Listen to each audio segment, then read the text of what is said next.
మహాపరిశుద్ధుడా, మహోన్నతుడా, సర్వశక్తిమంతుడు అయిన దేవా, మీ పరిశుద్ధమైన నామానికి వందనాలు తండ్రి. స్తోత్రాలు చెల్లిస్తూ ఉన్నాను ప్రభువా. దేవా, అల్పులము అభాగ్యులము నాయనా, మాలో ఏ అర్హత ఏమాత్రము లేకపోయినప్పటికీ నీ ప్రేమను బట్టి, నీ కృపను బట్టి మమ్మల్ని ప్రేమించి సంరక్షించి భద్రపరిచి దేవా, ఇదిగో తండ్రి యొక్క ఉదయకాల సమయంలో నీ సన్నిధానంలో మేమందరము కలిసి నిన్ను స్తుతించుటకు ప్రభువా ఎంతో గొప్ప భాగ్యాన్ని మాకు ఇచ్చావు నాయనానికి స్తోత్రాలు తండ్రి. వందనాలు చెల్లిస్తూ ఉన్నాం. ఎంతోమంది ధనవంతులు నాయన బలవంతులు ఈ లోకాన్ని విడిచిపెట్టి వెళ్ళిపోయారు. నాకు చావు లేదు, నేను చావను అని ఎంతోమంది మాట్లాడుతున్న వారే ఈరోజు నాయనా తండ్రి ప్రభువా లేకుండా వెళ్ళిపోయారు ప్రభువా. ఇదిగో మేము బలవంతులము కాదు, జ్ఞానవంతులం కాదు, మేము గొప్పవారము కాదు నాయనా. అయ్యా, ఎందుకో నీవు మాకు ఆయుష్నిచ్చావు, ఆరోగ్యంనిచ్చావు నాయనా. నీలో మేము ఫలించాలని, ఇదిగో నీలో మేము అభివృద్ధి చెందాలని ప్రభువా. అయ్యా, నీ కొరకు మేము నాయన నిలబడాలని తండ్రి ప్రభువా. ఇదిగో నాయన తండ్రి ప్రభువా, పాపమనే లోకంలో జీవిస్తున్న మమ్ములను తండ్రి, ఇదిగో నాయన పాపమనే బంధకాల నుండి, పాపమనే కట్ల నుండి మమ్మల్ని విడిపించి దేవా, ఇదిగో తండ్రి సత్యవాక్యము వైపు, సత్య మార్గము వైపు నాయన నిత్య జీవం వైపు అడుగులు వేయడానికి తండ్రి ప్రభువా మీరు మా పట్ల చూపిస్తున్న కృపను బట్టి మీకు స్తోత్రాలు చెల్లిస్తూ ఉన్నాం. ఇదిగో నాయన ఈ దినమును కార్యక్రమం అంతట్లో మీరున్నారు. ఇదిగో ప్రభా మరి పాటల్లోనూ తండ్రి ప్రభా ఆరాధనలో మీరున్నారు, మేము నమ్ముతూ ఉన్నాము తండ్రి. ఇదిగో ప్రభా ప్రత్యేకముగా ఈ సమయంలో మేము వాక్యాన్ని ధ్యానిస్తూ ఉండగా మీ పరిశుద్ధాత్మ సహాయమును మాకు అనుగ్రహించమని ప్రార్థన చేస్తూ ఉన్నాను. దేవా, ఆత్మ లేనివాడు నా వాడు కాదని మీ వాక్యము తెలియజేస్తుంది. అయ్యా, ఇక్కడ ఉన్నటువంటి మా అందరికీ ప్రభా నీ ఆత్మను దయచేయండి ప్రభా. మా అందరిలో నీ పరిశుద్ధాత్మను ఉంచండి నాయన. అయ్యా పరిశుద్ధాత్మ ఇదిగో మా మధ్య ఉంటేనే మీ మాటలు మాకు అర్థమవుతాయి ప్రభా. ఈ వాక్యం మాకు అర్థమవుతుంది నాయన. దేవా, ఇదిగో తండ్రి ఈ వాక్యం మాకు అర్థం కావడానికి మీ పరిశుద్ధాత్మను మాకు అనుగ్రహించమని ప్రార్థన చేస్తూ ఉన్నాం. అయ్యా, ఇదిగో తండ్రి ప్రభా, ఇదిగో నాయన ఆసక్తి వచ్చినటువంటి మీ బిడ్డలను మీరు బలపరచండి. వినగల చెవులను, గ్రహించగల మనస్సును దయచేయండి. ఇదిగో ప్రభా, నీ పక్షమును నిలబడి నేను మాట్లాడుతూ ఉండగా నన్ను మీరు మరుగుపరచమని ప్రార్థిస్తూ ఉన్నాను. ఇదిగో సమయోచితమైన జ్ఞానమును, ప్రజ్ఞతను, పరిశుద్ధాత్మ నడిపింపును నాకు అనుగ్రహించమని మహిమ ఘనత ప్రభావాలు మీకు చెల్లిస్తూ యేసు నామములో ఈ ప్రార్థనలను సమర్పిస్తూ ఉన్నాను తండ్రి. ఆమీన్. దేవునికి మహిమ కలుగును గాక. మన రెండు చేతులు పైకి చాపి చెప్దామా? చాలా సంతోషం ప్రియరా. మరి మనము కొద్ది నిమిషాలు వాక్యాన్ని ధ్యానం చేద్దాం. శ్రద్ధగా దేవుని యొక్క వాక్యం మీద మనం దృష్టి నిలుపుదాం.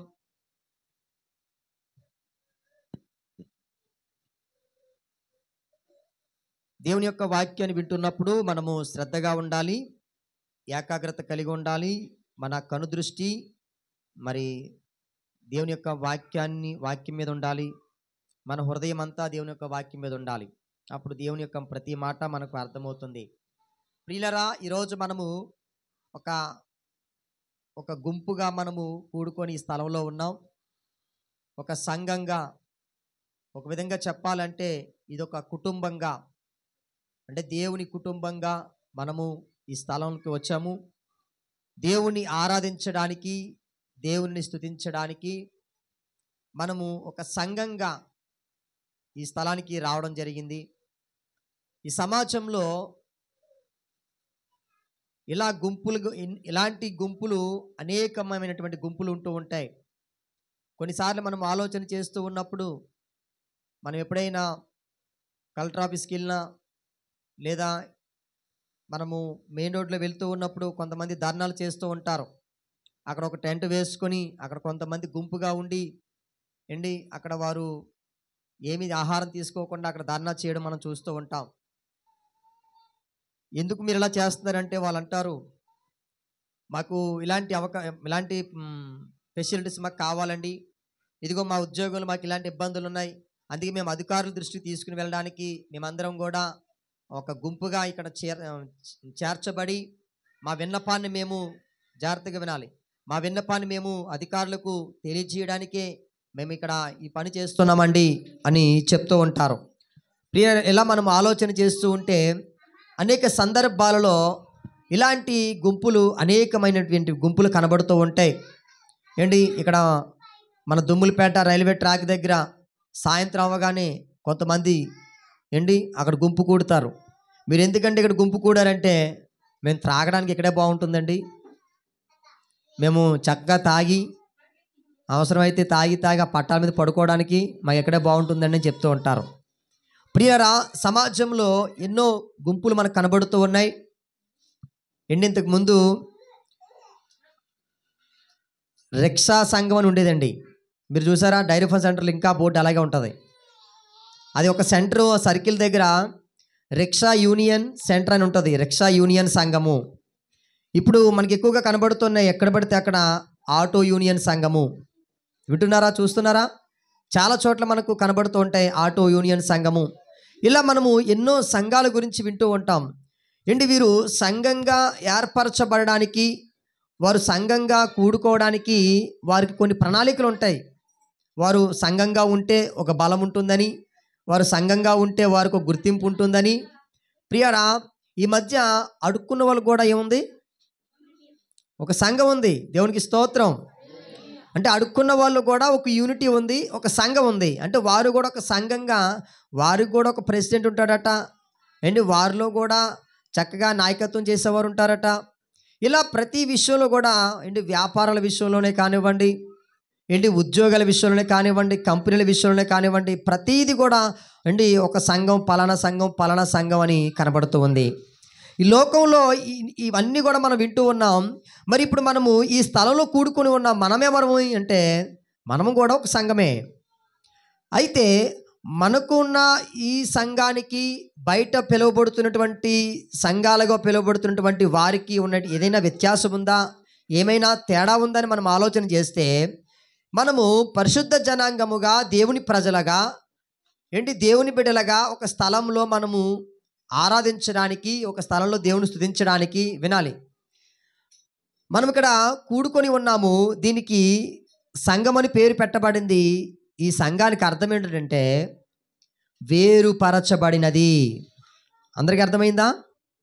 వేరుపరచబడినది. వేరుపరచబడినది సంఘము. లోకంలో ఉన్నటువంటి సంఘాలు వేరు, దేవుని పేరిట మనమందరం కూడుకోవడము వేరు. ఇది వేరుపరచబడినది సంఘము. ఏ విధంగా అంటే, మనం ఒకప్పుడు లోకంలో జీవించే వాళ్ళం. ఒకప్పుడు ఎవరిష్టానుసారంగా వారు బ్రతికే వాళ్ళం, ఎవరిష్టానుసారంగా వారు జీవించే వాళ్ళం, ఎవరిష్టానుసారంగా వారు ప్రవర్తించేవారు, ఎవరిష్టానుసారంగా వారు మాట్లాడేవారు, ఎవరికి నచ్చినటువంటి పనులు వారు చేస్తూ ఉండేవారు. కానీ ఇప్పుడు ఆ లోకములో నుండి మన ఇష్టాలన్నిటిని కూడా విడిచిపెట్టి దేవుని ఇష్టాన్ని, దేవుని చిత్తాన్ని నెరవేర్చడానికి లోకంలో నుండి మనము వేరుపరచబడ్డాము. దేవునికి మహిమ కలుగును గాక. హల్లెలూయా. లోకములో నుండి వేరుపరచబడిన వారే దేవుని సంఘము. లోకములో నుండి వేరుపరచబడిన వారినే బైబిల్ కూడా సంఘము అని మాట్లాడుతుంది. సంఘం అనగా మనకి ఇంకొక పదం ఏంటంటే చర్చ్ అంటామండి ఇంగ్లీష్లో. చర్చ్ అంటాం. మనకు సంఘం సంఘం అని పేరు తిరక్క మాది పలానా చర్చ్ అండి, మా చర్చ్ పలానా చోటండి, అక్కడండి ఇక్కడండి అంటాం. నిజానికి చర్చ్ అంటే అర్థం ఏంటో తెలుసా? సంఘము అని అర్థం. ప్రియరా, మనము ఈ బైబిల్ గ్రంథంలో కొన్ని మాటలు మనం ధ్యానిస్తూ ఉన్నప్పుడు, ఈ లోకంలో నుండి వేరుపరచబడినటువంటి సంఘము దేవుడు ఎలా ఉండాలని కోరుకుంటున్నాడు, నేటి దినాలలో ఈ లోకంలో నుండి వేరుపరచబడినటువంటి సంఘము ఎలా ఉంది అని మనము ఆలోచన చేస్తే దేవుని యొక్క మనస్సు మనకు అర్థమవుతుంది, దేవుని యొక్క ఆవేదన మనకు అర్థమవుతుంది. నువ్వు అలా ఉండాలి, నువ్వు ఇలా ఉండాలని లోకంలో ఎవరు చెప్పినా వినరు.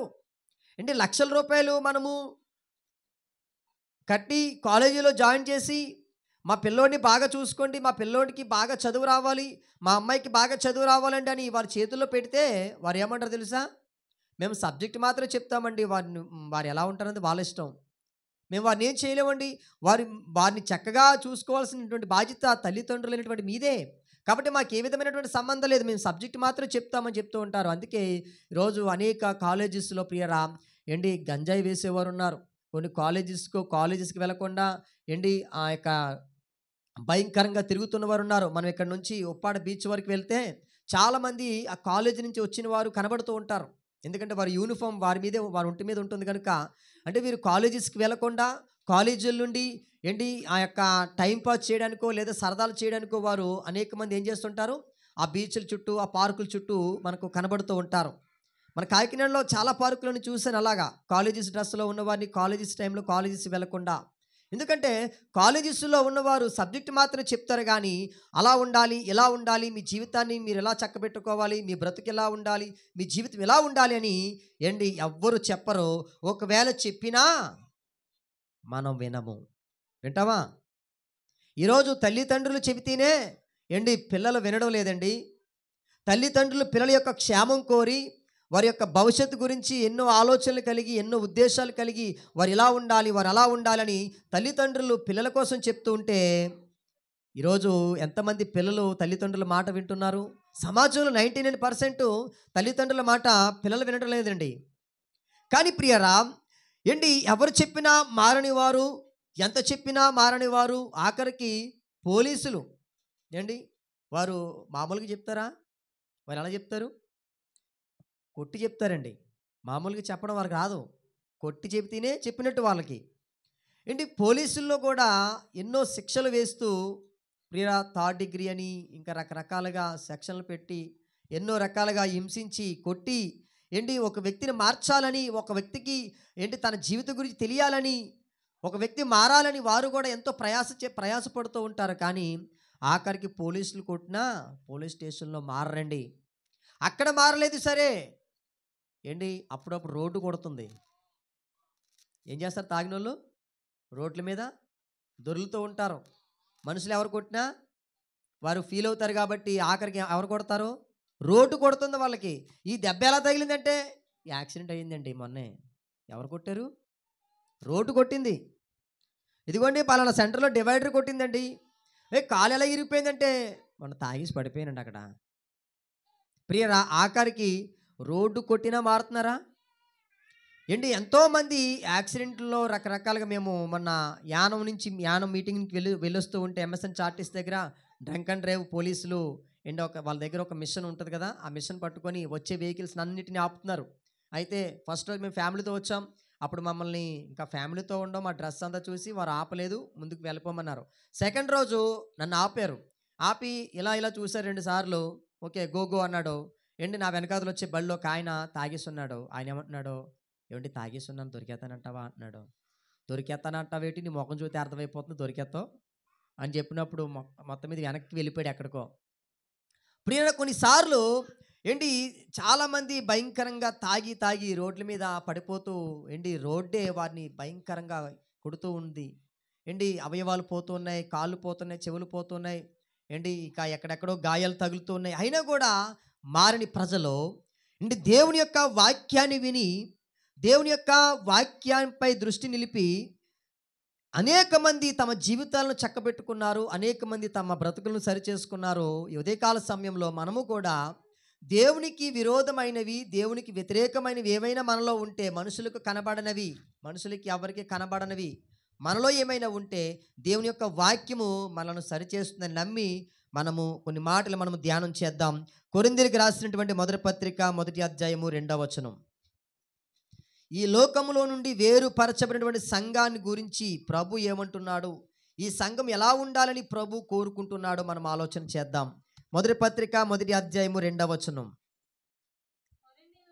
కొరింథీలోనున్న దేవుని సంఘమునకు అనగా క్రీస్తు యేసునందు పరిశుద్ధపరచబడిన వారై పరిశుద్ధులుగా ఉండుటకు పిలువబడిన వారికిని మనకును ప్రభువుగా ఉన్న మన ప్రభువైన యేసుక్రీస్తు నామమున ప్రతి స్థలములో ప్రార్థించి వారందరికీ శుభమని చెప్పి వ్రాయినది. దేవునికి మహిమ కలుగునుగాక. అపోస్తులైనటువంటి పౌలు గారు కొరింథీ పట్టణానికి, కొరింథీలో ఉన్నటువంటి సంఘానికి ఒక లేఖ రాస్తూ ఉన్నాడు. నిజానికి కొరింథీ గురించి మనం ఆలోచన చేస్తే, కొరింథీ పట్టణంలో భయంకరమైనటువంటి పాపం జరుగుతున్నటువంటి పట్టణం. ప్రియరా, అక్కడక్కడ మనకి కొన్ని ప్రాంతాల్లో రాత్రులే కొన్ని భయంకరమైనటువంటి పాపపు క్రియలు జరుగుతూ ఉంటాయి. కొన్ని మనం సెంటర్లో చూస్తూ ఉంటాం. కానీ కొరింథీ పట్టణంలో పట్టపగలే భయంకరమైనటువంటి పాపానికి వారు పాల్పడుతూ ఉంటారు. ఆ ప్రాంతానికి ఎవరెళ్ళినా కూడా వారిలా మారిపోవలసిందే కానీ ఆ ప్రాంతాన్ని మార్చేవారు ఎవరూ లేరు. కొరింథీ పట్టణము చాలా భయంకరమైనటువంటి పట్టణము. కొరింథీ పట్టణంలో ఎక్కువగా పాపము జరుగుతున్నటువంటి పట్టణము. కొరింథీ పట్టణంలో ఎక్కువగా పాపపు క్రియలు జరుగుతున్నటువంటి పట్టణము. ఆ పట్టణంలో పౌలు గారు సంఘాన్ని స్థాపించాడు. ఏ సంఘాన్ని? దేవుని సంఘాన్ని స్థాపించాడు. ఈ దేవుని సంఘంలో అనేక మంది చేర్చబడుతున్నారు. అనేక మంది ఆ యొక్క సంఘంలోనికి వస్తూ ఉన్నారు. వారందరూ ఎవరంటే ఏర్పరచబడిన వారు. వారందరూ ఎలాంటి వారంటే లోకములో నుండి సంఘంలోనికి వచ్చిన వారు. వారందరూ లోకములో నుండి దేవుని దగ్గరికి వచ్చిన వారు. కొరింథీలో ఉన్నటువంటి సంఘము అన్నాడు. అందుకే ఇక్కడ కొరింథీలోనున్న దేవుని సంఘమునకు అనగా క్రీస్తు యేసునందు పరిశుద్ధపరచబడిన వారే. ఇక్కడ మనకు బాగా అర్థమవుతుంది, సంఘం అనగా పరిశుద్ధపరచబడిన వారు. దేవునికి స్తోత్రం కలుగును గాక. సంఘం అనగా పరిశుద్ధపరచబడిన వారు. పరిశుద్ధపరచబడిన వారు సంఘంగా ఉండాలి. వారు పరిశుద్ధులుగా ఉన్నారు. వారు పరిశుద్ధులుగా ఉండడానికే పిలువబడ్డారు. ప్రియరా, సంఘము పరిశుద్ధపరచబడినదే సంఘంగా పిలువబడుతూ ఉంది. ప్రియ, ఈరోజు మనం సమాజంలో చూస్తే పరిశుద్ధపరచబడినదిగా సంఘం ఉందా? పరిశుద్ధపరచబడినటువంటి సంఘంలో మనము పరిశుద్ధపరచబడిన వారుగా ఉన్నామా అని మనం ఆలోచన చేస్తే మనకే అర్థమవుతుంది. పరిశుద్ధపరచబడినటువంటి సంఘంలో పరిశుద్ధపరచబడిన దానిగా, పరిశుద్ధపరచబడిన వాడిగా నేనున్నానా? నేను సంఘంగా పిలువబడుతున్నానంటే నేను పరిశుద్ధపరచబడిన వాడినై, నేను పరిశుద్ధపరచబడిన దానినై ఉంటున్నానా అని మనకు అర్థమవుతుంది. ప్రియరా, సంఘం అనగా పరిశుద్ధపరచబడినది. అందరూ చప్పట్లు కొడుతూ దేవునామని మహింపరుద్దాం. సంఘం అనగా ప్రియరా ఏదో కొంతకాలము ఏదో సరదాగా వెళ్ళి మందిరంలో టైంపాస్ చేయడం కాదు. సంఘం అనగా ఏదో కాలక్షేపం కోసం మందిరానికి వెళ్ళడం కాదు. సంఘం అనగా ఏదో వెళ్ళకపోతే బాగోదు కదా, దేవుడి పేరు పెట్టుకున్నాం, ఆదివారం వెళ్ళకపోతే చుట్టూ నలుగురు ఏమనుకుంటారు, మీరు క్రైస్తవులు కదా, మీరు ఎందుకు వెళ్ళలేదు మందిరానికి అడుగుతారేమో, అందుకే కాసేపు దేవుని మందిరానికి వెళ్దాం అనుకోవడం కాదు సంఘం. సంఘం అనగా పరిశుద్ధపరచబడినది. సంఘం అనగా ప్రియుడికి అంటాడు కదా, పిలువబడినది. లోకంలో నుండి దేవుని రాజ్యంలోనికి పిలువబడినది. సంఘానికి ఇంకొక పేరు ఉందండి, దేవుని రాజ్యం. దేవుని రాజ్యం అని పేరు కూడా ఉంది. అంటే లోకములోండి ఒక రాజ్యంలోనికి, దేవుని రాజ్యంలోనికి పిలువబడము. పరిశుద్ధపరచబడడానికే దేవుడు సంఘాన్ని ఏర్పరిచాడు. పరిశుద్ధపరచబడడానికే దేవుడు సంఘాన్ని స్థాపించాడు. మనము లోకంలో ఉంటే మనం పరిశుద్ధులుగా జీవించగలమా? లోకంలో ఉంటే మనం పరిశుద్ధులుగా పిలువబడగలమా? ఈ లోకంలో ఒకవేళ నిన్ను ఎవరు కూడా నువ్వు పరిశుద్ధురాలివి, నువ్వు పరిశుద్ధుడు అనకపోయినా దేవుడు నిన్నేమంటున్నాడు తెలుసా? నీవు పరిశుద్ధుడివి, నీవు పరిశుద్ధురాలివి, ఇదిగో నీవు పరిశుద్ధులలో చేర్చబడ్డావు అని తెలియజేస్తూ ఉన్నాడు. చూడండి, కొరింథీ పత్రిక అదే 14 మొదటి పత్రిక 14వ అధ్యాయంలో 33వ వచనం చదువుదాం. 33వ వచనము. అలాగే పరిశుద్ధుల సంఘములన్నిటిలో దేవుడు సమాధానానికి కర్త గాని అల్లరికి కర్త కాడు. ఇక్కడ అంటాడు చూసారా, పరిశుద్ధుల సంఘములన్నిటిలో. అంటే సంఘం ఎలా ఉందట? పరిశుద్ధంగా ఉంది. అంటే ఆ సంఘంలో చేర్చబడిన వారు ఏమవుతారంటే ఆటోమేటిక్గా పరిశుద్ధులుగా తీర్చబడతారు. ఆ సంఘంలో చేర్చబడిన వారు పరిశుద్ధులుగా మార్చబడతారు. అందుకే అంటాడు, మీరు పరిశుద్ధులతో సహవాసము చెయ్యాలి, పరిశుద్ధులతో సహవాసం చెయ్యాలి. ప్రియరా, మనము పరిశుద్ధులతో సహవాసము చేయడానికి, మనము పరిశుద్ధులుగా ఉండడానికి, పరిశుద్ధులుగా పిలువబడడానికి దేవుడు మనల్ని అందరినీ ఏర్పాటు చేసుకున్నాడండి. అదే సంఘం అంటే. సంఘం అంటే ఏదో చక్కటి ఆల్టెక్లు, చక్కటి బిల్డింగు, మంచి మంచి రంగులు, లేకపోతే చక్కటి లైటింగు, ఏదేదో అనుకుంటాం. కానీ సంఘం అంటే పరిశుద్ధపరచబడినది, సంఘం అంటే ఏర్పరచబడినది, సంఘం అంటే పిలువబడినది. అది దేవుని సంఘము. ప్రియులారా, ఒకవేళ ఈరోజు మనకు చక్కటి స్లాబ్ ఉంది, చక్కటి గోడలు ఉన్నాయి, ఇవేమీ లేకుండా ఒకవేళ మనము ఒక డేరా కట్టుకున్న డేరాలో మనము ప్రభుని ఆరాధించినా, ప్రభుని స్తుతించినా, ఇలా మనం ప్రార్థన చేసుకోవడానికి ఏకీభవించినా మనమందరం కూడా సంఘమే. పెద్ద బిల్డింగ్లో ఉంటే సంఘం కాదు ప్రియరా, చిన్న గుడారులో ఉంటే సంఘం కాదు అనడానికి లేదు. కానీ ఎక్కడైతే ఇద్దరు ముగ్గురు కూడి నా నామమును ఏకీభవిస్తారో వారి మధ్య నేను ఉంటానన్నాడు. ఆయన ఎక్కడైతే ఉంటాడో అదే సంఘం. ప్రియ దేవునికి మహిమ కలుగును గాక. ఆయన ఎక్కడ ఉంటాడంటే, ఎక్కడైతే ఆయన నామము పేరట అన్నాడు. అక్కడ నా నామము పేరట. ఒకవేళ ఆటో యూనియన్ సంఘం ఉంది, లేదా రిక్షా యూనియన్ సంఘం ఉంది, పలానా మహిళా సంఘం ఉంది, ఇలా ఎన్నో సంఘాలు ఉన్నాయి. వారి మధ్యన ప్రభు ఉంటాడా అంటే, వారు ప్రభు నామమును బట్టి వారు అక్కడ ఏర్పరచబడలేదు కదా. వారు ప్రభు నామమును బట్టి వారు అక్కడ కూడుకొనలేదు కదా. కాబట్టి ప్రభు నామమును బట్టి ఎవరైతే ఏకీభవిస్తారో, కూడుకుంటారో వారి మధ్య ఆయన ఉంటాడు. ఆయన ఎక్కడుంటే అదే సంఘం. దేవునికి స్తోత్రం కలుగును గాక. కాబట్టి ఈ యొక్క సంఘాన్ని దేవుడు పరిశుద్ధంగా ఉండాలని కోరుకుంటున్నాడు. ఈ సంఘము పవిత్రంగా ఉండాలని కోరుకుంటున్నాడు. ఎఫెసీయులకు రాసినటువంటి పత్రిక 1వ అధ్యాయం 23వ వచనంలో ఒక మంచి మాట మనకు కనబడుతూ ఉంది. ఆఖరి వచనం, ఆ సంఘము ఆయన శరీరము, సమస్తమును పూర్తిగా నింపుచున్న వాని సంపూర్ణత అయి ఉన్నది. ఆ పరిశుద్ధ సంఘము ఎవరట? ఆయన శరీరము. ఈ పరిశుద్ధమైనటువంటి సంఘము, లేదా ఈ పరిశుద్ధంగా ఉండడానికి ఏర్పరచబడినటువంటి సంఘము, పరిశుద్ధంగా ఉండడానికి పిలువబడినటువంటి ఈ సంఘము ఆయన శరీరము.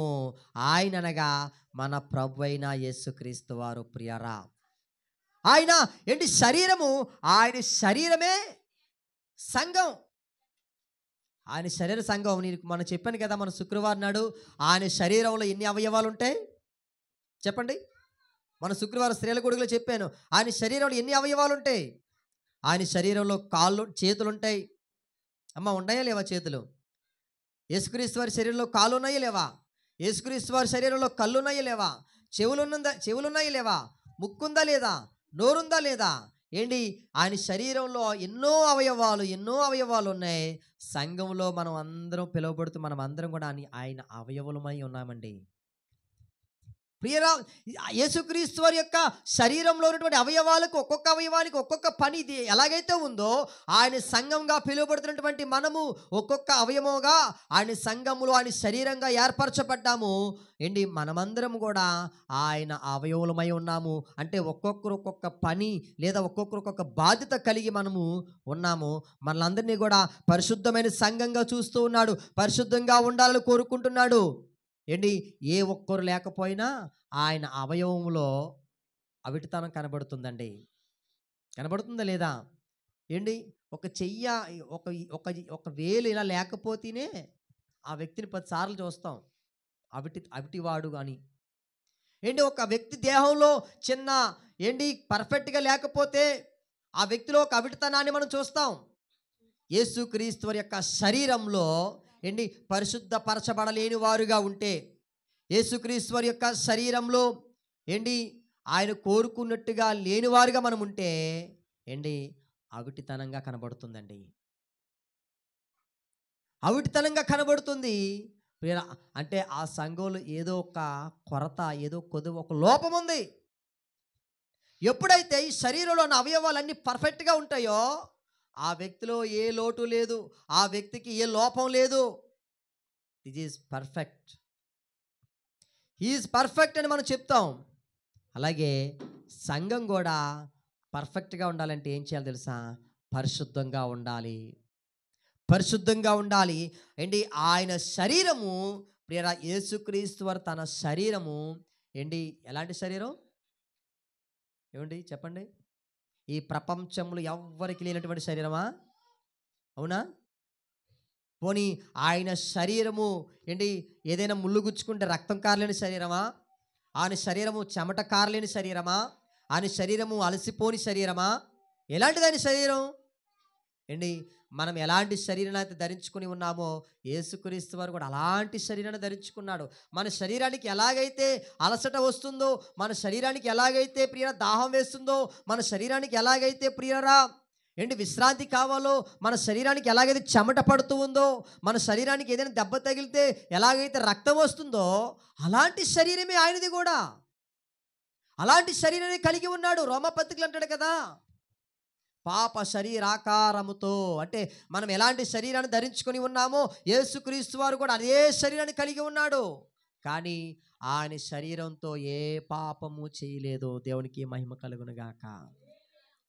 అయ్యో పాస్గా మేము ఉండలేకపోతున్నామండి, మేము అక్కడికి వెళ్ళకుండా ఉండలేకపోతున్నామండి, అలా మాట్లాడకుండా ఉండలేకపోతున్నామండి, మాకు పుట్టుకతోనే అలవాటు అయిపోయిందండి, మేము తల్లి కడుపులో ఉన్నప్పుడు ఇవన్నీ నేర్చేసుకున్నామండి. ఏంటి కొంతమంది ఏమంటారు, అలవాటు అయిపోయిందండి మానలేకపోతున్నామండి. అబ్బో ఇప్పుడు సడన్గా మానేస్తే ఎలా అండి, మానలేమండి మేము అండి. సంఘానికి అవిటితనం తెచ్చేవారండి వారు. సంఘానికి అవిటితనం తెచ్చేవారు, సంఘంలో లోపాన్ని ఎత్తి చూపించేవారు, సంఘం లోపం కలిగి ఉండడానికి కారకులు. యేసుక్రీస్తు వారి యొక్క శరీరంతో ఏ పాపము చేయకుండా ఆయన సంఘం అనగా పరిశుద్ధంగా ఉండాలి కనుక, సంఘము పవిత్రపరచబడినదే ఉండాలి కనుక, సంఘము ఏర్పరచబడినది కనుక ఈ సంఘాన్ని ఆయన శరీరంతో పోల్చాడు కనుక ఆయన శరీరంతో ఏ పాపము చేయలేదు. ఈరోజు మనం ఎవరమంటే ఆయన సంఘానికి సాదృశ్యంగా ఉన్నాం, ఆయన శరీరానికి మనం సాదృశ్యంగా ఉన్నాం. మనకు ఆయన ఎలా ఉన్నాడట, శిరస్సుగా ఉన్నాడు. ఎఫెసీ పత్రికలు రాయబడుతుంది కదా, కొలస్సీ పత్రిక, ఎఫెసీ పత్రిక చూడండి ఒక్కసారి. 5వ అధ్యాయము 22వ వచనము. స్త్రీలారా ప్రభువునకు వలె మీ సొంత పురుషులకు లోబడి ఉండుడి, క్రీస్తు సంఘమునకు శిరస్సై ఉన్నలాగున. క్రీస్తు సంఘమునకు ఎలా ఉన్నాడంటే శిరస్సై ఉన్నాడంటే, మనమంతా కూడా ఆయన సంఘం అనుకుంటే, మనమందరం కూడా ఆయన శరీరం అనుకుంటే, మనందరికీ శిరస్సు ఎవరు? హెడ్ ఆఫ్ ది డిపార్ట్మెంట్ యేసుక్రీస్తు వారు. ప్రియులారా, మనకు శిరస్సు ప్రభు అయిన యేసుక్రీస్తు వారు. ఆయన శిరస్సై ఉన్నలాగున పురుషుడు భార్యకు శిరస్సై ఉన్నాడంటే, ఆయన ఒక భార్యను ఎలా ప్రేమించాలో, భార్య భర్తల మధ్య అనుబంధము, ఆ బంధం ఎలా ఉండాలో క్రీస్తుకి సంఘానికి ఉన్నటువంటి ఆ యొక్క బంధంతో పోల్చి చెప్పాడండి ఆయన. భార్య భర్తల మధ్య బంధాన్ని క్రీస్తు సంఘానికి ఉన్నటువంటి ఆ యొక్క కనెక్షన్ గురించి ఆయన ఎంత పోల్చి చెప్పాడు ఒకసారి ఆలోచన చేయండి. శిరస్సు ఒకలా పనిచేసి ఈ బాడీ అంతా మరోలా పనిచేసింది అనుకోండి, లోపం ఉన్నట్టు. శిరస్సు ఒకటి చెబితే ఈ బాడీ ఇంకోటి చేసింది అనుకోండి, ఇంకోటి చేసింది అనుకోండి, బుర్ర సరి పని చేయట్లేదన్నట్టు, లేదా ఇది లోపం ఉన్నట్టు. అందుకే ప్రియ అంటాడు ఇక్కడ, క్రీస్తు సంఘమునకు శిరస్సై ఉన్నలాగున పురుషుడు భార్యకు శిరస్సై ఉన్నాడు. క్రీస్తు చెప్పినట్టుగా సంఘము వింటే భర్త చెప్పినట్టుగా భార్య వింటుందట. అర్థమవుతుందా? సంఘము క్రీస్తు చెప్పినట్టుగా నడవాలి, క్రీస్తు చెప్పినట్టుగా చెయ్యాలి. అప్పుడు ఆ భర్త చెప్పినట్టుగా భార్య నడుచుకుంటుంది. సంఘమే క్రీస్తు చెప్పినట్టుగా చేయకపోతే ఇక భార్య భర్త చెప్పినట్టుగా ఉంటుంది. మనమందరం కూడా సంఘంగా పిలువబడుతున్నాం, మనమందరం కూడా ఆయన అవయవాలుగా మనం పిలువబడుతున్నాం కనుక మనమందరం కూడా ఎలా ఉండాలి అంటే ఆయన శరీరంగా ఉండాలి. ఆయన శరీరంలో మీరు చూడండి, ఈ దేహంలో ఏ అవయవమైనా వేరుగా ఉందా? చిటికి నేల మీద ఉన్న గోరు కూడా ఈ బాడీకి కనెక్ట్ అయి ఉంటుంది. ఈ గోరుకి ఏదైనా గుచ్చుకుంటే అమ్మో బాబోయ్ అంటాం. ప్రియరా, ఈ యొక్క వెంట్రుక ఉంది చూసారా, ఈ వెంట్రుక కూడా మన బాడీకి కనెక్ట్ అయి ఉంటుందండి. అందుకే వెంట్రుక లాగగానే మనకి ఏమొస్తుంది? నొప్పి పుడుతుంది. మన దేహంలో ప్రతి అవయవం కూడా ఈ దేహానికి కనెక్ట్ అయి ఉంటుంది. కాలుకున్న చిటికినీళ్ళు కూడా బాడీకి కనెక్ట్ అయి ఉంటుంది. ఈ చెవులు కూడా కనెక్ట్ అయి ఉంటాయి. అన్నీ కూడా మన బాడీకి కనెక్ట్ అయి ఉంటాయి. సంఘంలో ఉన్న మనం అందరం కూడా సంఘానికి కనెక్ట్ అయి ఉండాలి. ఆమేన్, ఆమేన్. సంఘంలో ఉన్నటువంటి మనము క్రీస్తు శరీరానికి సాదృశ్యంగా ఉన్నటువంటి మనము ఆయన సంఘానికి మనము బంధము కలిగి ఉండాలి. ఎఫెసీయులకు రాసినటువంటి పత్రిక 3వ అధ్యాయం 21వ వచనం చదువుదాం. ఎఫెసీయులకు రాసినటువంటి పత్రిక, ఎఫెసీ పత్రిక 3వ అధ్యాయం 21వ వచనం 20 నుంచి చదువుదాం. మనలో కార్యసాధకమైన తన శక్తి చొప్పున మనము అడుగు వాటి అన్నిటికంటేను ఊహించు వాటి అన్నిటికంటేను అత్యధికముగా చేయ శక్తిగల దేవునికి క్రీస్తు యేసు మూలముగా సంఘములో తరతరములు సదాకాలము మహిమ కలుగునుగాక. ప్రియ, మనము సంఘములో ఉంటేనట అడుగు వాటి అన్నిటికంటేను ఊహించు వాటి అన్నిటికంటేను అత్యధికమైన మేలులు చేస్తాడట మన దేవుడు. మనము సంఘంతో ఉంటే, ప్రియ, సంఘంలో ఉంటే మనం అడుగు వాటి అన్నిటికంటే ఏదైతే మనం అడుగుతామో దానికంటే, మనం ఏదైతే ఊహిస్తామో దానికంటే ఇంకా ఎక్కువగా మనం చేస్తాడు. చిన్న ఎగ్జాంపుల్ చెప్తాను. నా చెయ్యి ఈ బాడీకి కనెక్ట్ అయి ఉంటే, ఈ చేతికి దెబ్బ తగలగా నేను ఏం చేస్తాను? మందు రాస్తాను. తర్వాత దీనికి మంచి సోప్ రాస్తాను. ఇదిగో ఇప్పుడు మార్నింగ్ ఏదో మంచి వ్యాజిలిన్ రాస్తాను, మంచి సువాసన వస్తుంది మొత్తం చెయ్యిలన్నీ కూడా. అది చెయ్యి నాకు కనెక్ట్ అయ్యి లేదనుకోండి, దాన్ని చీమలు తినేసినా పట్టించుకోను, పురుగులు పట్టేసినా పట్టించుకోను, ఏగలు ముసిరినా పట్టించుకోను. ఈ చెయ్యి ఈ శరీరానికి కనెక్ట్ అయి ఉంటేనే దీనికి విలువ. ఈ శరీరానికి కనెక్ట్ అయి ఉంటేనే దీన్ని శుభ్రం చేస్తాను. ఏంటి ప్రియరా, ఈ కాలైనా చెయ్యి అయినా కూడా మన శరీరానికి కనెక్ట్ అయి ఉంటేనే దాన్ని మనం మంచిగా చూసుకుంటాం. ఒకవేళ ఎక్కడైనా కొంచెం మట్టి ఉందనుకోండి, ఏంటి తెగ తోమెత్తాం. ఏ సబ్బు పెట్టి అమ్మా? సంతూర్ సబ్బా? ఇది సంతూర్ సబ్బు గురించి ఏదో సామెత ఉంది కదా, మీ సౌందర్యం యొక్క రహస్యం ఏంటి? సంతూర్ వాడితే ఏమైపోతారంట, అందరూని అందంగా మారిపోతారట. అప్పుడు మిగిలిన సబ్బుల కంపెనీలు ఏం చేయాలి? మూసుకోవాలి. ఇంకా సంతూర్ ఒకటే ఉండాలి. ప్రియరా, ఏంటి ఈ మన శరీరంలో ఉన్నటువంటి ప్రతి అవయవాన్ని మనం ఎంతగా కాపాడుకుంటామో, ప్రియరా, సంఘంలో ఉంటే మన పట్ల దేవుడు అన్ని గొప్ప కార్యాలు చేస్తాడట. మన పట్ల దేవుడు అన్ని అద్భుతాలు చేస్తాడట. మనము సంఘముతో బంధము కలిగి ఉండాలి. మనము సంఘముతో కనెక్ట్ అయి ఉండాలి. మనము అడుగు వాటన్నిటికంటే ఊహించు వాటన్నిటికంటే దేవుడు అత్యధికమైన మేలులు చేస్తాడు. ప్రియరా, మనము సంఘంలో పాలువారై ఉండాలి. నేను త్వరగా ముగించడానికి ఇష్టపడుతూ ఉన్నాను. దెస్సలోనికీయులకు రాసినటువంటి పత్రిక 2వ అధ్యాయము 14వ వచనం చదువుదాం. దెస్సలోనికీయులకు రాసినటువంటి మొదటి పత్రిక 2వ అధ్యాయము 14వ వచనం.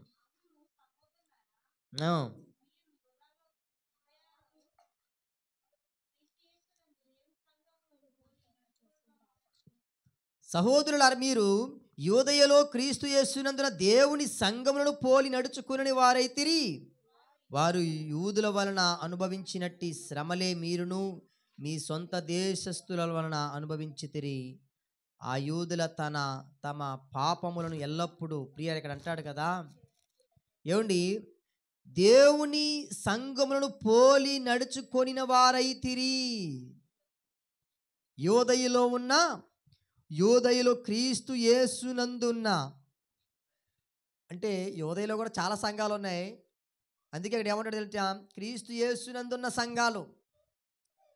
యేసునందున్న సంఘాలు దేవుని సంఘములను పోలి నడుచుకున్న వారైతిరి. అంటే ప్రియరా, మనము దేవుని సంఘముగా పోలి నడుచుకోవాలి అంటే ఎవరో ఒక సంఘము మనకు మాదిరికరంగా ఉంటుందండి. మనకు ఒక మాదిరికరంగా ఒక సంఘం కనబడుతూ ఉన్నప్పుడు ఆ సంఘంలో ఉన్నటువంటి కార్యక్రమాలు లేదా సంఘంలో ఉన్నటువంటి అవయవాలు ఎలా పనిచేస్తున్నాయో, ఏమండి, మనము కూడా ఏం చేయాలంటే వారిని చూసి పోలి నడుచుకోవాలి. అప్పుడప్పుడు ఏం చెప్తారు? రే, వాడిని చూడరా ఎంత బాగా చదువుతున్నాడో, రే వాడిని చూడరా ఎంత కష్టపడుతున్నాడో, వాడిని చూడరా బిల్డింగ్ మీద బిల్డింగ్లు కడుతున్నాడు, 3 బిల్డింగ్లు. అలా నువ్వు ఎప్పుడు కడతావురా? ఏంటి, వాడిని చూడు, వీడిని చూడు, ఆవిడిని చూడు, ఇలాగా చెప్తూ ఉంటారు కదా. అంటే మనం ఎదుటి వ్యక్తిని చూడమని చెప్తాం, ఎదుటి వ్యక్తిని చూసి నేర్చుకోవాలి, పలానా వ్యక్తిని చూసి నేర్చుకోవాలి. ఏంటి, మనము ఎదుటి వ్యక్తిని చూసి నేర్చుకోలేదండి అనేది ఏదైనా ఉందా మనకేమన్నా? మనం చేసినవన్నీ కూడా మంచైనా చెడైనా ఏంటో ఒక వ్యక్తిని చూసి నేర్చుకున్నవే మన దగ్గర ఉన్నవన్నీ. అంతేగాని తల్లి కడుపులో ఉన్నప్పుడే మనం అన్నీ నేర్చేసుకొని రాలేదు. ఏమండి, ఒక వ్యక్తిని చూసే మనం నేర్చుకున్నాం. అది మంచైనా కావచ్చు, చెడైనా కావచ్చు. ఏంటి ఒక వ్యక్తిని మనము చూసి నేర్చుకుంటున్నాం. ఇక్కడ ఆయన అంటాడు, ఏంటి యోదయలో ఉన్న సంఘమును పోలి నడుచుకుని వారైతిరి. దశలోనికీలో కూడా సంఘం ఉందట. ఈ సంఘంలో ఉన్నవారు ఏం చేస్తున్నారట? యోదయలో ఉన్నటువంటి సంఘాలను పోలి నడుచుకుంటున్నారట అండి. అంటే ఆ ప్రాంతంలో, ఆ సంఘంలో ఎలాంటి శ్రమలు వారు అనుభవించారో, ఎలా వారు దేవుని కొరకు నిలబడ్డారో అలానే వీరు కూడా నిలబడ్డారట ప్రియరా. ఏంటి కొన్ని సార్లు సంఘంలో సమస్యలు వస్తూ ఉంటాయి. సంఘంలో లోకంలో ఉన్నటువంటి సంఘాలకు సమస్యలు రావు, కానీ దేవుని సంఘాలకు మాత్రము ఖచ్చితంగా సమస్యలు వస్తూ ఉంటాయి. అయితే ఏ సమస్యలు రావండి అంటే మీరు సరిగ్గా దృష్టి పెట్టట్లేదని అర్థం అన్నమాట. సంఘం మీద మీకు దృష్టి ఉంటే సంఘంలో సమస్యలు ఉన్నాయి అర్థమవుతాయి. సంఘం మీద దృష్టి లేదనుకోండి, సంఘంలో ఏ సమస్యలు లేవండి, పాస్టర్ గారు ఈరోజు అలా చెప్పారు అనుకుంటాం. ఏంటి ప్రతి సంఘంలో కూడా సమస్యలు ఉంటాయి, ఇబ్బందులు ఉంటాయి. అంటాడు కదా, ఇక్కడ ఏమన్నాడు చూడండి ఒక్కసారి. వారు యూదుల వలన అనుభవించినట్టి శ్రమలే, ఏంటి యూదుల వలన అనుభవించినటువంటి శ్రమలే మీరును మీ సొంత దేశస్తుల వలన అనుభవించితిరి. అంటే యోదయలో ఉన్నటువంటి సంఘంలో ఉన్న వారికి యూదుల వలన సమస్య వచ్చింది, శ్రమ కలిగింది. అటువంటి శ్రమలే మీరు కూడా అనుభవిస్తూ ఉన్నారు అని చెప్తూ ఉన్నాడు ప్రియారా. నిజంగా మనము దేవుని యొక్క సంఘంలో ఉంటున్నప్పుడు, దేవుని యొక్క సంఘంలో చేర్చబడినప్పుడు ప్రియరా, ఖచ్చితంగా మనకు సమస్యలు కనబడుతూ ఉంటాయి, శ్రమలు ఉంటాయి. శ్రమలు ఉన్నాయని, సమస్యలు వచ్చాయని ఆ సంఘంలో నుంచి మనం బయటికి వెళ్ళిపోతే ప్రియరా, ఏంటి మనము లోకంలోనికి వెళ్ళిపోతాం, లోకంలో కలిసిపోతాం. మనము ప్రియ దేవుని రాజ్యానికి చేరలేం. ప్రియరికి అంటాడు కదా, ఏంటి క్రీస్తు యొక్క సంఘంలో సమస్యలు, శ్రమలు ఉన్నాయని మనం బయటికి వెళ్ళిపోతే మనం వేరుపరచబడిన వారము కాదు, వేరుపరచబడిన వారము కాదు. 11వ వచనం చదవండి ఒక్కసారి. తన రాజ్యమునకును మహిమనకును మిమ్మును పిలుచుచున్న దేవునికి తగినట్టుగా మీరును నడుచుకొనవలెనని మేము మీలో ప్రతి వారిని హెచ్చరించుచు, ధైర్యపరుచు, సాక్ష్యమిచ్చుచు, తండ్రి తన బిడ్డల ఎడల నడుచుకుని రీతిగా మీలో ప్రతి వాని ఎడల మేము నడుచుకుంటామని మీకు తెలియను. ప్రియరా, కొన్నిసార్లు పిల్లలకి తండ్రులేనండి సూత్రధారులు, మార్గదర్శకులు. తండ్రి అన్నీ నేర్పిస్తూ ఉంటాడు. ఏంటి మేము చిన్నప్పుడు వేటకి వెళ్ళినప్పుడు, ఏంటి మా నాన్న నాకు ఇలా నడవడానికి తాడు కట్టి హోపైలాండ్ సముద్రంలో అక్కడ నీటిలో పడేసేవాడు, ఈదరా ఈదరా అనేవాడు, తాడు కట్టేవాడు. నేర్పించాడు. ఏ చెడ్డ తండ్రి అయినా కూడా తన పిల్లలకు మంచి విషయాలు నేర్పిస్తాడు. మొన్న సాక్ష్యం కూడా ఆదరణ కూడుకులు అదే మాటలు చెప్పాను. మా నాన్నగారు ఒక త్రాగుబోతువాడైనా, మా నాన్నగారు మా చేతుల్లోంచే కళ్ళు తప్పించుకునేవాడు, సారా తప్పించుకునేవాడు. ఇంకా మేము చిన్నప్పుడు, నేను దేవుడు నమ్ముకోకముందు, ఇంకా నేను 7th క్లాస్ కంటే ముందు బ్రాందీ షాప్ దగ్గరికి వెళ్ళి బాటిల్స్ తెప్పించుకునేవాడు. కానీ ఎప్పుడు కూడా దాని వాసన కూడా మాకు రానిచ్చేవాడు కాదండి. అంటే అతను చెడ్డవాడై ఉండి కూడా మాకు ఆ చెడు అలవాట్లను రానివ్వకుండా మమ్మల్ని ఒక భయంలో పెంచాడు. ప్రియరా, అలాగే ఇక్కడ అంటాడు కదా, మిమ్మల్ని హెచ్చరించుచు, మిమ్మల్ని ధైర్యపరచుచు, మీరు పరిశుద్ధులుగా నడుచుకోవాలని మేము మీలో ప్రతి వారి ఎడల మేము నడుచుకుంటూ ఉన్నామని చెప్తున్నాము. అంటే ఒకవేళ ఈ బోధించేవారు, లేదా ఈ యొక్క వాక్యాన్ని అందించేవారు, లేదా ఈ పరిశుద్ధులుగా పిలువబడిన వారు ఏదైనా తప్పు చేస్తే, ఏదైనా పాపం చేస్తే సంఘము వెలుపట ఉన్న వారికి చెబితే వారు వింటారా? అర్థమవుతున్నాయా? ఇక్కడ ఏమన్నాడు తెలుసా? తండ్రి తన బిడ్డల ఎడల నడుచుకునే రీతిగా మీలో ప్రతి వాని ఎడల మేము నడుచుకుంటామని మీకు తెలియను. అంటే ఆ సంఘములో ఉన్నవారు ఎలా నడుచుకుంటున్నారట? సంఘము వెలుపట ఉన్నవారు సంఘంలో ఉన్నవారు వలె ఉండాలని, మారాలని తండ్రి తన బిడ్డ ఎడల ఎలాంటి ప్రవర్తన కలిగి ఉంటాడో అలా నడుచుకుంటున్నారట. ఇప్పుడు నా కొడుకు ముందు నేను సిగరెట్ తాగిన అనుకోండి, వాడేం చేస్తాడు? మా నాన్న తాగుతున్నాడు కదా, ఒకసారి నేను కూడా తాగుదాం అంటాడు. వాడు తాగుతున్నాడు కదా, పట్టించుకోలేదు అనుకోండి, వాడు నాకన్నా ముదురైపోతాడు. ఇక అవుతాడా లేదా? వారికి అవకాశం ఇవ్వకుండా వీళ్ళు ఏం చేస్తున్నారట? తమ ప్రవర్తన సరి చేసుకుంటున్నారట, తన జీవితాన్ని సరిచేసుకుంటున్నారట. ఇదిగో ఇక్కడ నిజంగా చాలా మంచి మాటలో, తన రాజ్యమునకును మహిమకును మిమ్మును పిలుచుచున్న దేవునికి తగినట్టుగా మీరు నడుచుకొనవలెనని మేము మీలో ప్రతి వారిని హెచ్చరించుచు, ధైర్యపరచుచు, సాక్ష్యమిచ్చుచు. అంటే దేవునికి తగినట్టుగా వారు ఉండాలని వారిని ఏం చేస్తున్నారట? హెచ్చరిస్తున్నారట. వారిని వింటున్నారా? ధైర్యపరుస్తున్నారట. వారిని చెప్పండి, ఇప్పుడు మర్చిపోయారా? వారిని హెచ్చరించుచు, ధైర్యపరచుచు, సాక్ష్యమిస్తూ ఉన్నారట ప్రియారా. కాబట్టి ఏంటి, సంఘంలో చేర్చబడిన వారము మనము పరిశుద్ధులుగా ఉంటేనే ఏంటి వెలుపట ఉన్నవారు కూడా సంఘంలోనికి చేర్చబడతారు. సంఘము పరిశుద్ధపరచబడేదిగా ఉండాలి. సంఘము ప్రియరా ఏంటి చక్కటి సహవాసము కలిగి ఉండాలి. సంఘము క్రీస్తు శరీరానికి సాదృశ్యంగా ఉంది. ఆఖరిగా ఒక మాట చెప్పి నేను ముగించేస్తాను. తిమోతికి రాసిన మొదటి పత్రిక 3వ అధ్యాయము 15వ వచనం. ప్రభు బల సంస్కారం ఉంది కనుక త్వరగా ముగించుకుందాం. మొదటి పత్రిక 3వ అధ్యాయము 15వ వచనం. అయినను నేను ఆలస్యము చేసిన యెడల దేవుని మందిరములో అనగా జీవము గల దేవుని సంఘములో జనులు ఎలాగూ ప్రవర్తింపవలెనో అది నీకు తెలియవలెనని ఈ సంగతులు నీకు వ్రాయిచు ఉన్నాను.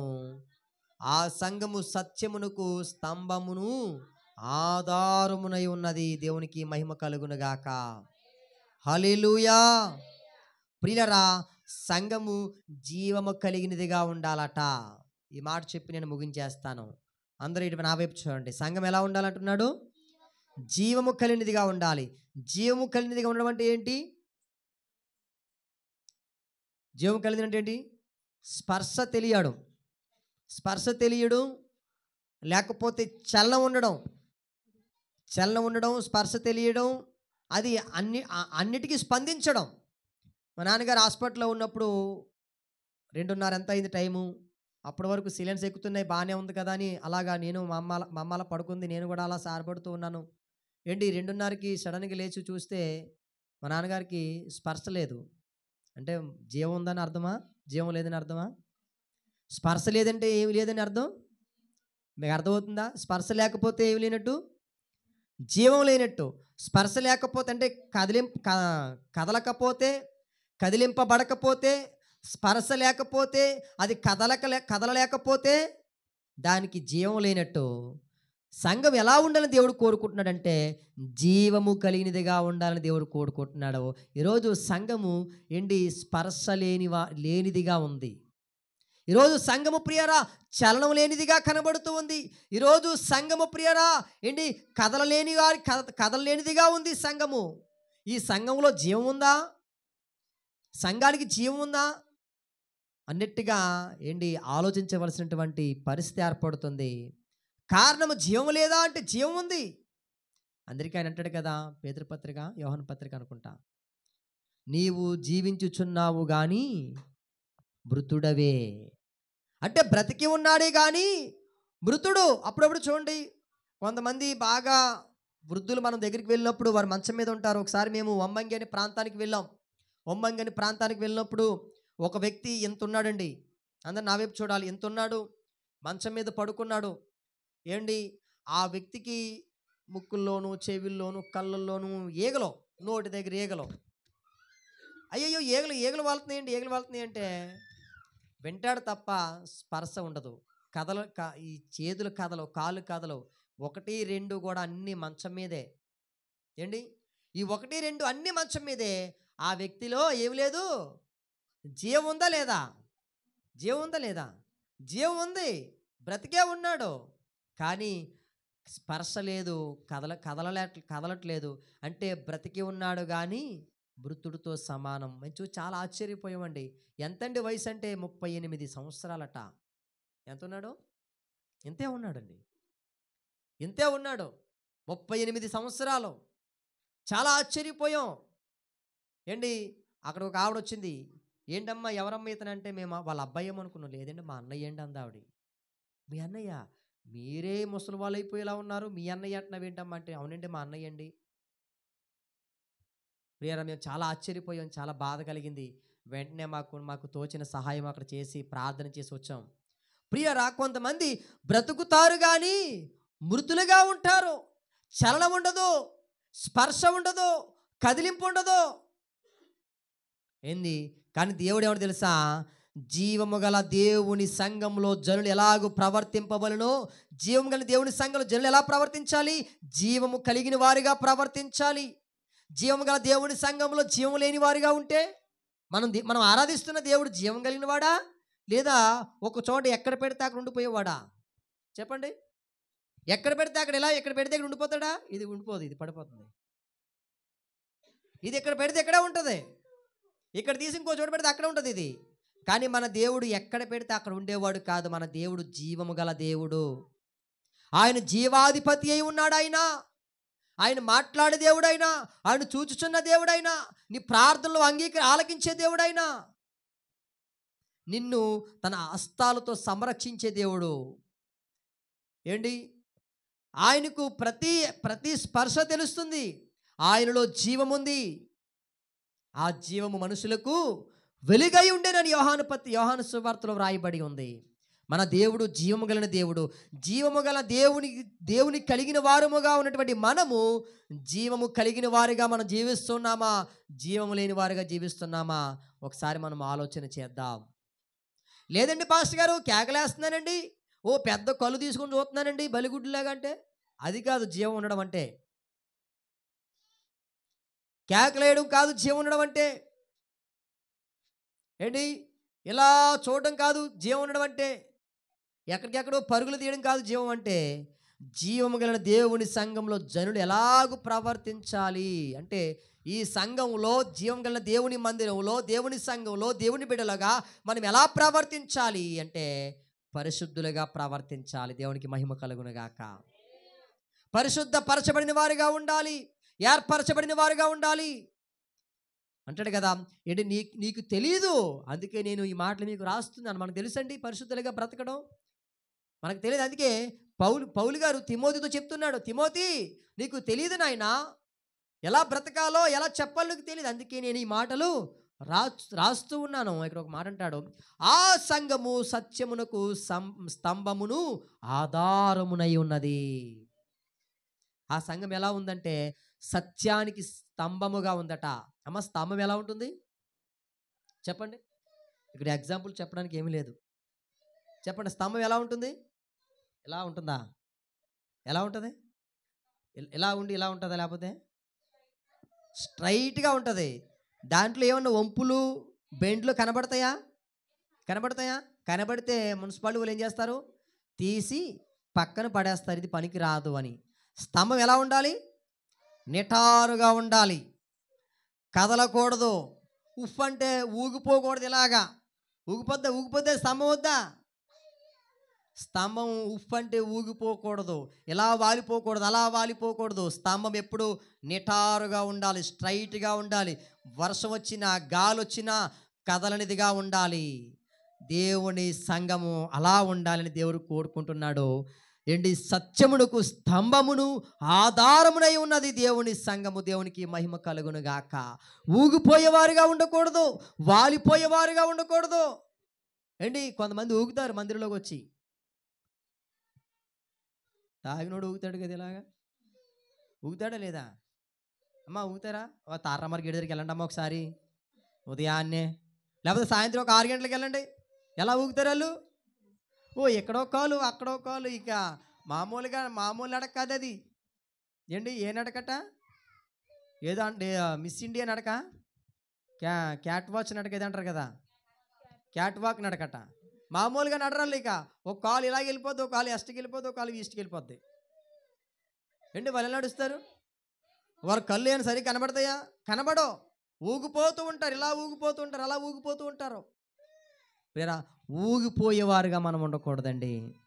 ఊగిపోయేవారుగా ఉండకూడదు, వాలిపోయేవారుగా ఉండకూడదు. మనం నిటారుగా ఉండాలి, స్తంభముగా ఉండాలి. ప్రియరా అప్పుడు దేవుని ఆశీర్వాదాలు, దేవుని దేవుని యొక్క దీవెనలు మనం పొందుకుంటాము. ఇంకా చాలా విషయాలు ఉన్నాయి. సంఘం ఎలా ఉండాలో దేవుడు రాయించాడు ప్రియరా. ఏంటి, సమయం అయిపోయింది కాబట్టి ఈ మాటలు ఇంతటితో నేను ముగిస్తూ ఉన్నాను. ఆఖరిగా ప్రియరా, ఒక మాట నేను జ్ఞాపకం చేసేసి మీకు చెప్పి ముగించేస్తాను. మనము లోకం నుండి వేరుపరచబడ్డాము, లోకం నుండి పిలువబడ్డాము గనుక మనకు అంటూ ఒక సాక్ష్యం ఉండాలి, మనకంటూ ఒక గుర్తింపు ఉండాలి. మన లోకంలోనే బ్రతుకుతూ ఉన్నా ఏమండి, మనకంటూ ఒక ప్రత్యేకత ఉండాలి. సంఘం అంటే ప్రత్యేకింపబడినది. దేవునికి మహిమ కలుగునుగాక. ప్రత్యేకింపబడినది సంఘము. ఈ ప్రత్యేకింపబడినది సంఘం అంటే ఇది కాదు. సంఘం అంటే మనము ఏర్పరచబడిన వారము, మనము పిలువబడిన వారము, మనము ప్రత్యేకింపబడిన వారము.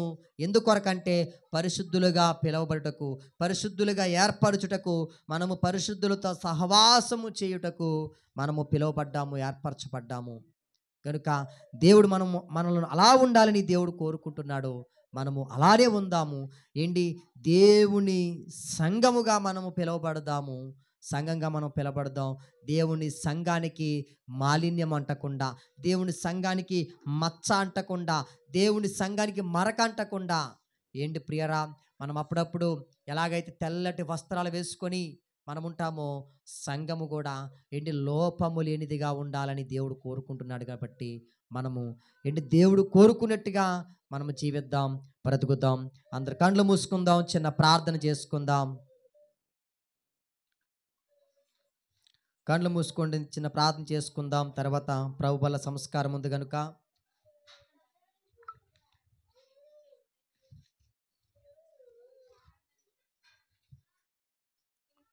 హల్లెలూయా, స్తోత్రం.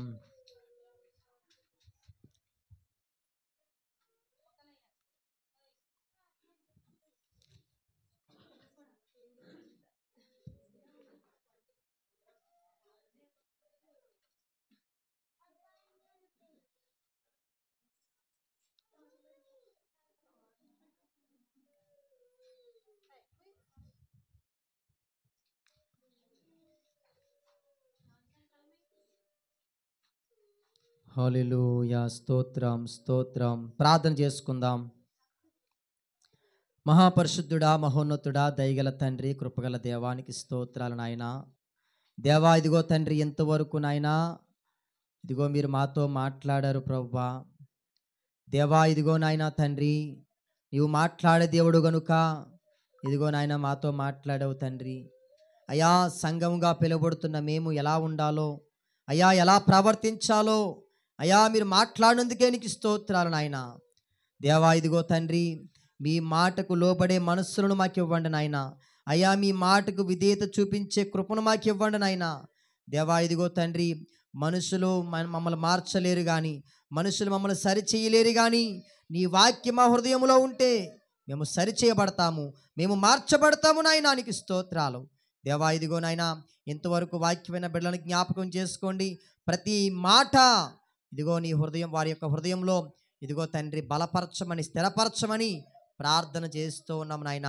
నీకు స్తోత్రాలు తండ్రి, నీకు వందనాలు. ఇదిగో నాయన తండ్రి, ప్రభువుల సంస్కారంలో ఇదిగో రక్షణ పొందిన వారు, బాప్తీసం పొందిన వారు అందరూ పాల్గొనడానికి సహాయం దయచేయండి, కృప చూపించండి. మా ముందున్న సమయాన్ని అంతటిని మీ చేతులకు అప్పగించుకుంటూ యేసు పరిశుద్ధ నామమున ఈ ప్రార్థన మనలు అడిగి వేడుకుంటున్నాను తండ్రి. ఆమేన్, ఆమేన్. అందరికీ వందనాలు. మరి చక్కగా ఇంతవరకు దేవుడు మనతో మాట్లాడాడు. ప్రతి మాట కూడా మనము మన హృదయంలో భద్రపరుచుకుందాం. ఈ సమయంలో ప్రభువుల సంస్కారం కనుక